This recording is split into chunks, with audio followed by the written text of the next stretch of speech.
तो हम chapter start करने वाले हैं नंबर सिस्टम। इसके लिए मैंने पहले ही आपके लिए 2-3 वीडियो बना दी हैं, नंबर सिस्टम और रेशनल नंबर, जो आपने देखी भी होंगी, और उनकी मदद से ही हम इस एक्सरसाइज को करेंगे। हाँ, तो अगर आपने नहीं देखी है तो एक बार उन्हें और देख लें। तो पहला question, is zero a rational number? Zero क्या रेशनल नंबर है?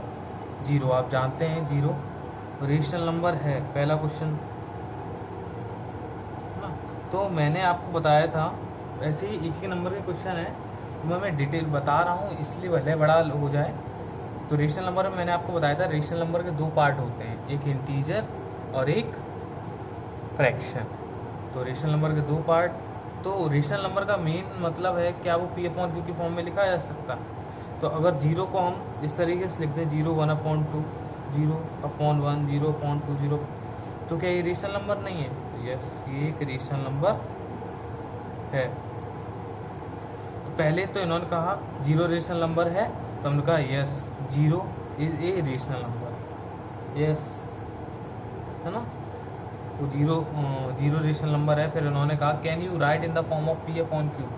आप उसे P/Q की फॉर्म में लिख सकते हैं। तो यस, P/Q की फॉर्म से मतलब है उसके नीचे कुछ टर्म होना है, हम उसके नीचे कुछ लगा दें तो उस पर कोई फर्क पड़ेगा? 1 2 3 P/Q की फॉर्म में हो गया। Where P and Q are integer, जहाँ Q 0 नहीं होना चाहिए, क्योंकि 0 हो जाएगा तो वो इनफाइनाइट हो जाएगा। तो ठीक है, सेकंड क्वेश्चन पे आते हैं। सेकंड क्वेश्चन ये आपने बहुत बार किए होंगे अपने 7th 8th क्लास में। 6 रेशनल नंबर पूछ रहा है 3 एंड 4 के बीच में, जिसका बिल्कुल सिंपल रूल होता है, आपको दोनों तरफ, ये 3 के नीचे 1 लगा सकते हैं, कोई प्रॉब्लम नहीं है। दोनों तरफ ऊपर 6 पूछ रहा है तो 7 का मल्टीप्लाई कर दो,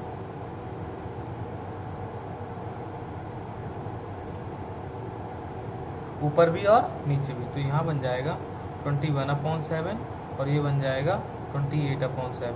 तो आप देख सकते हैं इन दोनों के बीच में कौन कौन से नंबर हैं। 22/7, 21 मल्टीप्लाई करेंगे 21/7, 28/7, और ये हो जाएगा 22, 23, 24, 25, 26 और 27/7। तो ये आपके 6 नंबर हो गए, आप देख सकते हैं। थर्ड क्वेश्चन देखते हैं। यहाँ पर find 5 rational number 3/5 and 4/5। 3/5 and 4/5 मुझे पता है आप लोग कर लोगे इसको बड़े आराम से। इसमें जब उन्होंने 5 पूछा है तो मैंने आपको बताया कितने का मल्टीप्लाई करना, 6 का, ऊपर नीचे। ये हो गया 18, ये हो गया 30, 25 6 या 30, दोनों का नीचे सेम। अब आप इन दोनों के बीच में सारे नंबर लिख सकते हैं, आपको पता है 19/13, 20/30, 21/30, 22/30, सॉरी 24 हो जाएगा। ओके, तो ये आपके 5 हो गए। इस तरीके से क्वेश्चन खत्म। क्वेश्चन नंबर 4 में ट्रू फॉल्स है, तो मैं आपको डिस्क्राइब कर दे रहा हूँ, आप ज़रा समझने की कोशिश कीजिए। I is not focusing.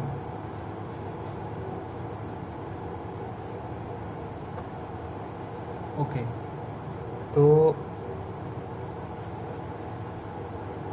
State whether the following statement are true और false. Every natural number is a whole number, every natural number is a whole number, हर नेचुरल नंबर। तो आप देखिए नेचुरल नंबर कौन से होते हैं, 1 2 3 4 डॉट डॉट डॉट। तो नेचुरल नंबर को होल नंबर भी तो कहते हैं। अगर हम नेचुरल नंबर में 0 को ऐड करते हैं तो वो होल नंबर हो जाएगा। अभी ये नेचुरल है और 0 ऐड कर दें तो ये क्या बन जाएगा, होल। तो बिल्कुल हम कह सकते हैं हर नेचुरल नंबर को हम होल नंबर कह सकते हैं, पर हर होल नंबर को नेचुरल नंबर नहीं कह सकते, क्योंकि होल नंबर में 0 1 2 3 आ जाएंगे। फिर आपसे मैं कहूँ कि क्या है, इनको हम होल नंबर बोल दें, नेचुरल नंबर बोल दें इनको, तो आप कहोगे नहीं, बिल्कुल 0, क्योंकि इसके अंदर 0 आ गया, तो 0 नेचुरल नंबर नहीं होता। तो वैसे ही क्वेश्चन आपका ये था कि नेचुरल नंबरों, सभी नेचुरल नंबर को हम होल नंबर बोल सकते हैं, तो बिल्कुल बोल सकते हैं। पर इसके अपोजिट में अगर आ जाता सभी होल नंबरों को हम नेचुरल नंबर बोल सकते हैं, तो ऐसा नहीं है। तो इसी प्रकार से दूसरा इसका, तो ये आपका ट्रू हो गया, है ना। तो बिल्कुल हम हर नेचुरल नंबर को होल नंबर बोल सकते हैं। नेचुरल होल नंबर में फ़र्क का आपको रेशनल नंबर वाली टेबल से याद आएगा, मैंने आपको बताया था, पीछे देख लीजिए उसमें। Every integer is a whole number.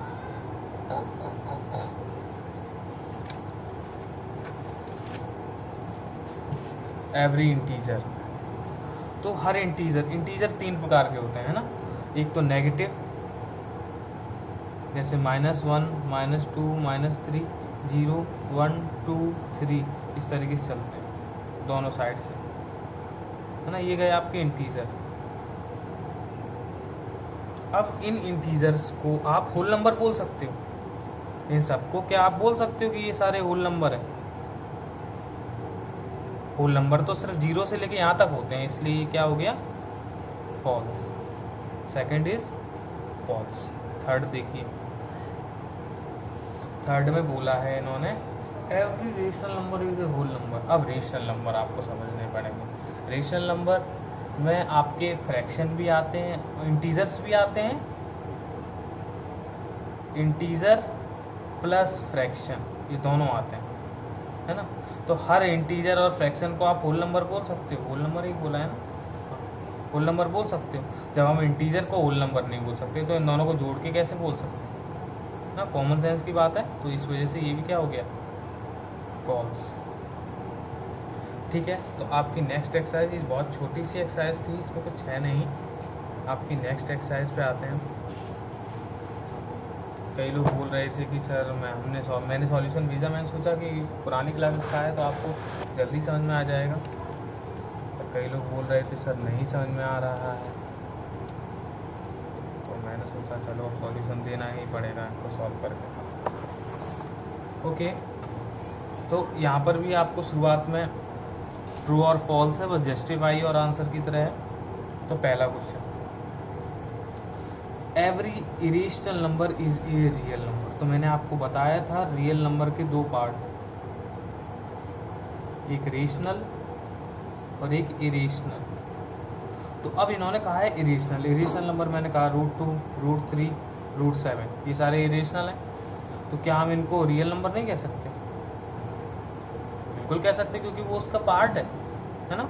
हर इसको इरेशनल को हम रियल भी बोल सकते हैं और रेशनल को भी हम रियल बोल सकते हैं। तो उसी प्रकार से पहला वाला ट्रू हो गया। सेकंड वाला देखिए, every point on a number line is of form √m। अगर वो √m की फॉर्म में है तो where m is a natural number, m कोई नेचुरल नंबर होगा, है ना। तो क्या इसको नंबर लाइन पर रिप्रेजेंट कर, तो मैं आपको बता दूं कि जो नंबर अब रूट के अंदर जो नंबर हो, अगर वो परफेक्ट है जैसे √16 तो 4 हो जाएगा, तो आप बड़े आराम से नंबर लाइन पर रिप्रेजेंट कर लेंगे। और √7 हुआ तो आप इसको आसानी से नहीं कर पाएंगे, कर तो लेंगे। एक बात समझ लीजिए, तो रेशनल नंबर हर रियल नंबर लाइन पर रिप्रेजेंट किया जा सकता है ना, नंबर लाइन पर रिप्रेजेंट किया जा सकता है। जैसे 1, 2, 3 होते हैं ना, -1, -2, -3, इस पर रिप्रेजेंट किया जा सकता है हर रियल नंबर। और रियल नंबर के अंदर 2 आते हैं, एक रेशनल और एक इरेशनल। और ये रूट वाले टर्म इरेशनल में काउंट हो जाते हैं, इसलिए वो भी नंबर लाइन पर रिप्रेजेंट किए जा सकते हैं। इसलिए हम कह सकते हैं कि आपका सेकंड भी ट्रू है, क्योंकि कोई भी रूट वाला नंबर हो, अगर उसके अंदर एक नेचुरल नंबर है ना, नेचुरल नंबर यानी कि पॉजिटिव नंबर, नेगेटिव हुआ तो वो इमेजिनरी हो जाएगा, जो आपके कोर्स से ही बाहर है ना। तो इसलिए उन्होंने आप कोर्स से ही पूछा, कोई भी रूट के अंदर नंबर हो तो नेचुरल नंबर, तो क्या वो हम नंबर लाइन पर रिप्रेजेंट कर सकते हैं? तो बिल्कुल कर सकते हैं, तो इसलिए ये ट्रू। थर्ड को देखिए,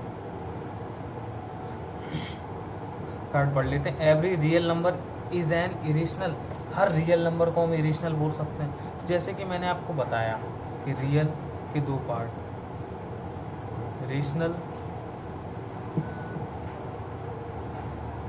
और इरेशनल, है ना।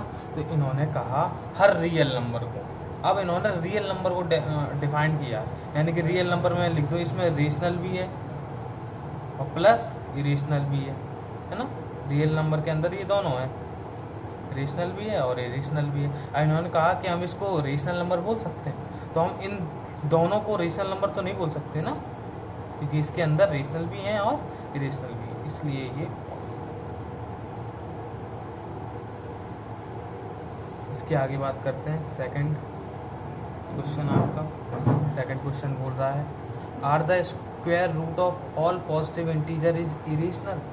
क्या हम सभी पॉजिटिव इंटीजर का स्क्वायर रूट निकालें तो क्या वो इरेशनल होगा? तो मैं आपको बता दूं कि किस तरीके से। देखो, √2 का निकालोगे तो इरेशनल होगा, √3 का निकालोगे तो इरेशनल होगा, और √4 का निकालोगे तो 2 हो जाएगा, और 2 एक रेशनल है ना। जो परफेक्ट स्क्वायर होते हैं जैसे √4, √9, तो ये इनकी वैल्यू हो जाएगी तो ये रेशनल हो जाएंगे। तो इसमें रेशनल भी आते हैं और इरेशनल, ये गए इरेशनल के तो ये गए रेशनल के, है ना। तो इन्होंने कहा are the square root of all positive integer irrational, मतलब हम किसी पॉजिटिव इंटीजर का अगर हम स्क्वायर रूट निकालें तो वो इरेशनल आएगा। तो वो ये कह रहे हैं सिर्फ यही आएगा, बिल्कुल इरेशनल भी आ सकता है। इसलिए ये जो इन्होंने कहा है वो नो, इसका आंसर क्या है? No is not a irrational, is not irrational, ठीक है ना। तो इसका पहला तो आंसर है नो। उसके बाद इफ नॉट, उन्होंने कहा इफ नॉट, पहला तो आंसर आपका नॉट हुआ। फिर बोला है इन्होंने इफ नॉट, अगर नहीं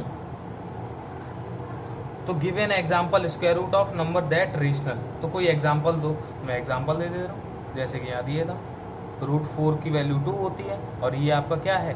रेशनल। √9 की वैल्यू 3 होती है और ये क्या है आपका? रेशनल। आप प्रॉपर लिख लीजिए, नहीं तो मैंने आपको सॉल्यूशन भेजा, आप उसमें से देख के लिख सकते हैं, ये बस मैं आपको समझा रहा हूँ। ओके, अब लास्ट क्वेश्चन है इस का आपका थर्ड, बहुत ही इंटरेस्टिंग क्वेश्चन है। ऐसा कोई भी आएगा तो आप बिल्कुल इसी तरीके से करेंगे, पर आप इस पर गौर फरमाइए √5 पर। तो इसका मैं बता दे रहा हूँ, इसके लिए आपको पेन पेंसिल लगेगी, प्रकार मैं पहले से तैयार करके रखी है आपके लिए, आप सोच नहीं सकते तो मैं कितनी कोशिश करता हूँ इसमें। तो इसमें इन्होंने कहा है, मैं सीधे बता देता हूँ इसमें करना क्या है। इनको कहा है कि √5 को रिप्रेजेंट करो, रिप्रेजेंट ऑन नंबर लाइन। जो आपकी ये नंबर लाइन होती है, मैं बना दे रहा हूँ।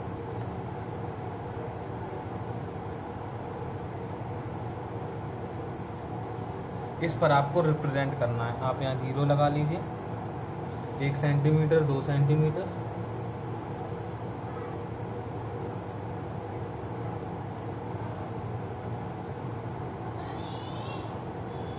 है ना, ठीक है।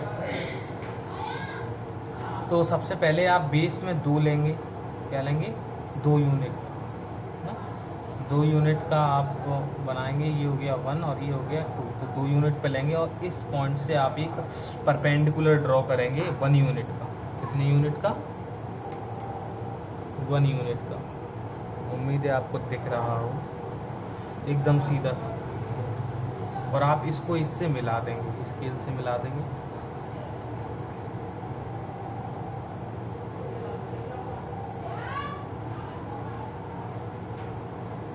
इसको इससे आप मिला देंगे और प्रकाल की सहायता से यहाँ पे रखिए, इस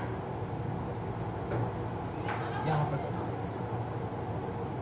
आपको मैं बता दूं, ये तो हो गया 2 और ये हो गया 1,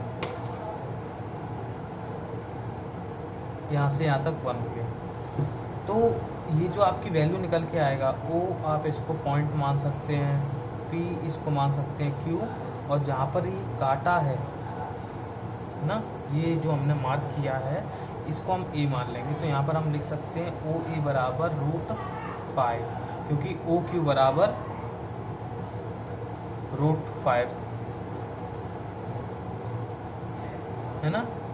तो इस तरीके से इसको आप कर सकते हैं, सबसे पहले एक आप लाइन करेंगे नीचे से 2 सेंटीमीटर, फिर उस 2 सेंटीमीटर के बाद आप एक परपेंडिकुलर 1 सेंटीमीटर की लाइन खींचेंगे, फिर आप इसको उस पॉइंट से मिला देंगे और मिलाने के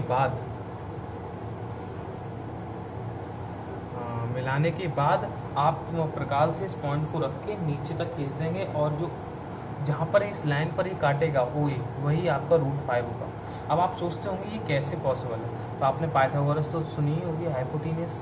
तो OQ एक हाइपोटेनियस है और बेस क्या है, 2 का स्क्वायर और 1 का स्क्वायर।